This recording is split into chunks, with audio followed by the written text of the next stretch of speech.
Hi welcome to #you నేను మీ మనోజ్. అయితే AP రాజకీయాలు ఊపందుకున్నాయని చెప్పాలి. ఎందుకంటే ప్రచారాస్త్రాలను సిద్ధం చేసుకోవడానికి రాజకీయ పార్టీలు ఎంతో తహతహలాడుతున్నాయి.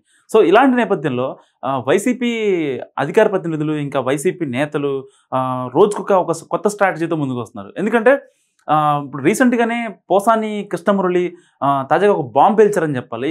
ఏంటంటే జగన్కు ప్రాణహాని ఉందని చెప్పారు. సో వాస్తవానికి జగన్కి ప్రాణహాని ఉందా లేదా అన్న విషయం పక్కన పెడితే పోసాని కృష్ణమురళి అనే వ్యక్తి మొదటి నుంచి కూడా వాళ్ళకి ప్రాణహాని ఉంది, వీళ్ళకి ప్రాణహాని ఉంది. మొన్న ఈ మధ్య రీసెంట్గా కరెక్ట్గా ఒక 4 రోజుల క్రితం నా మీదే ప్రాణహాని ఉందని చెప్పి పోసాని చేసిన వ్యాఖ్యలు కాస్త హాట్గా సాగాయి. సో ఏపీ రాజకీయాల్లో ఆయన పోసాని చేసే వ్యాఖ్యలు ఎప్పుడు కూడా హాట్గానే ఉంటాయి. కానీ వాస్తవానికి చెప్పాలంటే జగన్ మీద అటాక్ చేసిన ధైర్యం నిజంగా చెప్పాలంటే ఎవరికీ ఉండదు. ఎందుకంటే తాజాగా జరిగిన ఒక గుళికరాయి జగన్ నుదుటి మీద తగిలిన తర్వాత సెక్యూరిటీ ఇంకా పెంచారు. సో ఇలాంటి నేపథ్యంలో జగన్ని డైరెక్ట్గా వచ్చి అటాక్ చేసేంత సీన్ నిజంగా ఎవరికి లేదు. ఎందుకంటే అక్కడున్న 3 లేయర్ సెక్యూరిటీని దాటి ముందుకొచ్చి జగన్ని చంపడము లేకపోతే దేన్ని కొట్టడము అలాంటివి చేయాలంటే అసలు నిజంగా సాధ్యం అయ్యే పనే కాదు. సో ఇలాంటి కామెంట్ చేస్తూ ప్రజలను ఒక సంక్షోభంలో నడుపుతున్నారు పోసాని కృష్ణమురళి. పర్టికులర్గా వైసీపీ నేతలు ఇప్పటి నుంచి కాదు ఎప్పటి నుంచో. ఎందుకంటే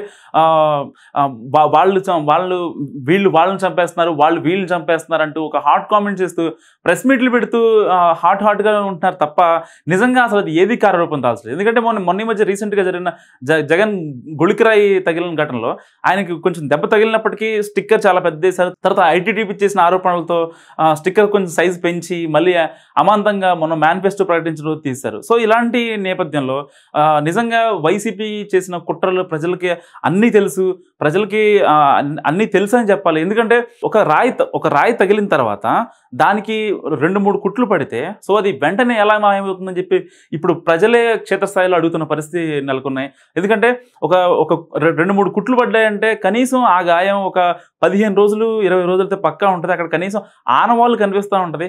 కనీసం ఇక్కడ జగన్ దగ్గర ఆనవాళ్ళు కూడా కనిపించిన పరిస్థితి ఉంది. సో ఇలాంటి నేపథ్యంలో 3 days బ్యాక్ తనకి ప్రాణహాని అని చెప్పారు. ఇప్పుడు మళ్ళీ రీసెంట్గా జగన్ కూడా ప్రాణహాని అని చెప్పారు.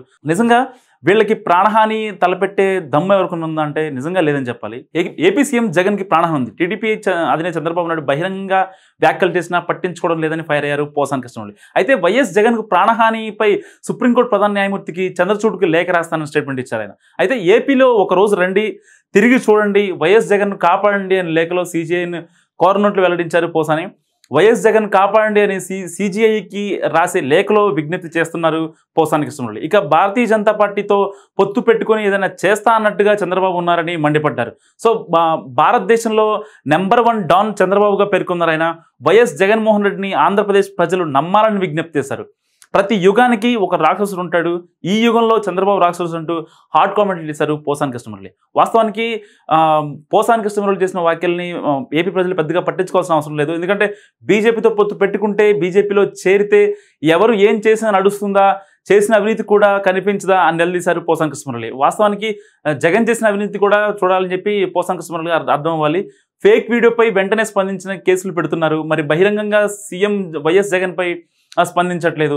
చంద్రబాబు కామెంట్లను రాష్ట్రపతి, ఇటు ప్రధాని నరేంద్ర మోడీ, కేంద్ర హోంశాఖ అమిత్ షా, ఇతర నేతలు ఎవరు వినలేదా అని చెప్పి ఆయన గట్టిగా ప్రోత్సహిస్తున్నారు. యాక్చువల్గా చంద్రబాబు పర్సనల్ అటాకింగ్ ఎప్పుడు చేయలేదు. వాస్తవానికి ఎప్పుడు కూడా ప్రచారపరంగా మాట్లాడతారు, లేకపోతే వైసీపీ హయాంలో జరిగిన లోటుపాట్లు ఏవైతున్నాయో వాటిని ప్రధానంగా చేసి మాట్లాడతారు తప్ప ఏ రోజు కూడా పర్సనల్ అటాకింగ్ కానీ. ఇప్పుడు for example AP CM Jagan తీసుకుంటే జనసేనాని పవన్ కళ్యాణ్పై చాలా పర్సనల్గా అటాక్ చేస్తారు. ఎందుకంటే పవన్ 3 పెళ్లి చేస్తున్నారు, 4 పెళ్లి చేస్తున్నారు. సో ఇలాంటి వ్యాఖ్యలు చేస్తారు.